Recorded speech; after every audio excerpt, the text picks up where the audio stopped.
going on, Jerome's? So after the Giants win, everyone was saying it's just the Giants. After the Niners win, it's just like, okay, it's at home, blah, blah, blah, blah, blah, blah. But now, Texans, C.J. Stroud, one of the best young quarterbacks in the game, absolutely put in a freaking vice as the Vikings hold serve at home, putting the bang thing on one of the best teams in the AFC, 34-7, and it wasn't necessarily that close. And what really impressed me is the Vikings got out to that 14-point lead early, and then, second quarter, kind of a stalemate, didn't do very well. Halftime, you're thinking, okay, are they just going to try to win 14-0? It's going to happen here. But they put their foot on the gas, and they kicked some ass, and got to respect that, man. And this team just feels different. And like we said, C.J. Stroud had himself an extremely rough day. 2 picks, a 68.6 quarterback rating, which is not nice. And 3 weeks in a row, Daniel Jones, whatever. But Brock Purdy, worst game of his career, or one of them. Now, C.J. Stroud, just like human. And big respect to that Flores defense. But the Vikings getting after things. Kevin O'Connell and Slinging Sam Darnold, that connection looks absolutely legit. So it's amazing, man. It's amazing. Vikings moved to 3-0 in very impressive fashion. Here's the winners and losers from the game that was. So now, Sam Darnold probably was the man of the match, but got to show some love to John Grenard against his former team. Had the hat trick, had 4 tackles as well. Now, the last sack was kind of set up by Phillips, but so it's great to see. And we said this, like, first 2 games, Grenard is leading the team in pressures, 6th in the league in pressures, and he only had 1 sack. So everyone's just like, John Grenard, boo, boo, boo. But we said pressures just give you opportunities. Pressures are like at-bats. The more time you get up there, the more times you swing away, the more times you're going to get a hit. And Grenard absolutely did that today, especially the one where they tried to block him with the rookie tight end. Nope. Not so much. And then Slinging Sammy Darnold. I mean, what else can you say? I mean, Darnold looked composed. He operated the offense. He faced some adversity. Had that mini injury. Daniil hit him low. It wasn't intentional, but, and also was sacked 4 times. A bit of a rough day in patches, but he never looked rattled. He never saw ghosts. He distributed the rock, and when he had to fit in a tight window, he did. But 17-28 for a $181, 4 touchdowns, 119.2 quarterback rating, and week after week after week. So Giants game was one of the best of his career. The Niners game was one of the best of his career with the 97-yard touchdown. Now this one, 4 touchdowns, tying a career high. It's really amazing what Darnold has been doing, and Kevin O'Connell is never escaping these quarterback whisper allegations. Like, Sam Darnold right now is playing like an MVP candidate. And that's without a hint of snark or irony or anything like that. Legitimately, no one is playing the quarterback position better. I mean, some guys are playing as good, sure.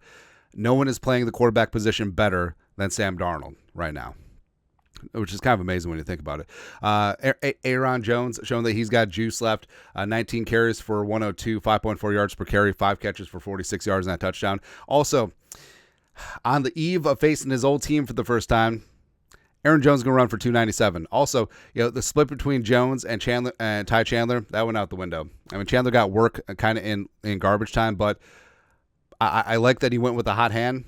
That's what we're doing. Kamagru Hill against his former team as well, filling in for the injured Ivan Pace Jr. So he almost had himself like a nuclear game. Interception on the first drive off the Harrison Phillips tip. I mean, Harrison Phillips just setting up everyone, man. It's like a point guard out there. And also, that was a forced fumble. Like, Dalton Schultz did make a football move. So it annoys the bejesus out of me when people talk about, well, you have to make a football move. That's not actually in the rules. Like, if you read the specific rules about what a catch is, it doesn't say makes a football move. They took that out a couple years ago. But, yeah. Either way, I understand. Like, Park Avenue knew that this thing was going to get out of control, so they're trying to keep it close. I get it. I get it. Also, Justin friggin' Jefferson. So, I mean, JJ had himself a great first half, 6 catches for 81 and a touchdown, but then shut down the second half. Quiet. Did have a couple drops on third down, but, but like we said, D'Amico Ryan's no slouch, and the Texans do have a pair of good corners in Stingley and Lassiter, but it left everyone else open. I mean, Jalen Speedy Naylor was able to do work. Johnny Munt. The rest of the passing game got going, but hopefully Jefferson's finger shouldn't be an issue. I mean, receivers deal with banged up fingers all the time. It's part of the job. So hopefully they're going to be good to go. Also, Harrison Phillips, like we said, deflection that led to the interception, as well as the pressure that led to Grenard's third sack. So, I mean, Phillips is playing like a Pro Bowler, full stop. Also, Andrew Van Ginkel. So beyond the sack at the end of the first half, setting the edge, just impressive. His versatility, playing both sides, playing off ball, just all over the place, man. It's really impressive. 6 tackles, tied for the team lead. Jalen Speedy Naylor, so had that touchdown, 3 catches for 31. Almost had 2. But Aaron Jones literally like trying to set the pick and roll and just like, what am I supposed to do? That's the downside of having receivers in different running backs in receiver spots. It's like, what am I supposed to, I don't know what I'm supposed to do with my hands. But also that fourth down jet sweep, which I respect the call because they got it. But also like Naylor not stretching that thing out. I was like, hey, we need a yard. I'm going to put my foot in the dirt, cut it up, move the chains, as opposed to trying to get more. Also, Patrick Jones second. So no sacks today, but 4 on the season. But like what Forrest says about Jones, it's more than just the sacks. Like he's very good stopping the run. He's selfless against the run. He is able to do a lot of things out there. So Jones is looking really good in a contract here, man. Brandon Powell. So there's a couple of plays by Powell that are not going to fill up the stat box. So a catch for 13 yards, that big that big third down conversion, which is great. But Powell. So on one of the punt returns, it was pretty close where it could have been down inside the 5, but he bodied up one of the punt gunners as opposed to fielding the ball, and he was able to knock that punt gunner out of reach of the ball. So that was heads up. Also, Darnold got his arm contacted on one of the plays that resulted in a lateral, and Powell was able to pick that thing up. I mean, a lot of players just look at it, it's like, it's incomplete. No, pick it up, even if it's close. I mean, just make sure that the officials don't have a choice there, and ran for a couple yards. So Brandon Powell play. You can see why Kevin O'Connell loves Brandon Powell. Like very, very high football IQ, very smart, heady player, and like he'll come up with a fistful of plays like every couple weeks, which are good to go. Will Rockard, 58 yards from downtown, bang. The clank at the bank. I love it, man. And you saw the leg, like that thing. I mean, accuracy-wise, sure, but I mean, that had enough leg for 70 yards, easily. Cam Beasley behind him, interception, slamming the door, 6 tackles, and a pass broken up as well. The fans. So, US Bank Stadium is awesome when it's not half Niners fans. And also the 3 straight false starts as well as illegal procedure. I mean, the Vikings fans drug the Texans out of field goal range, which was awesome, man. Kevin O'Connell is just like in his bag right now. Like he's calling so many creative things. He's got the balls to call creative plays or trick plays in high leverage spots. He's not afraid, and I love it. And a couple of years, like it was learning on the job, and guys are allowed to get better. But this is the best that I've seen Kevin O'Connell coach. And again, a lot like Darnold, you could not say that anyone's coaching better than him. You could say people are coaching just as good as him, sure.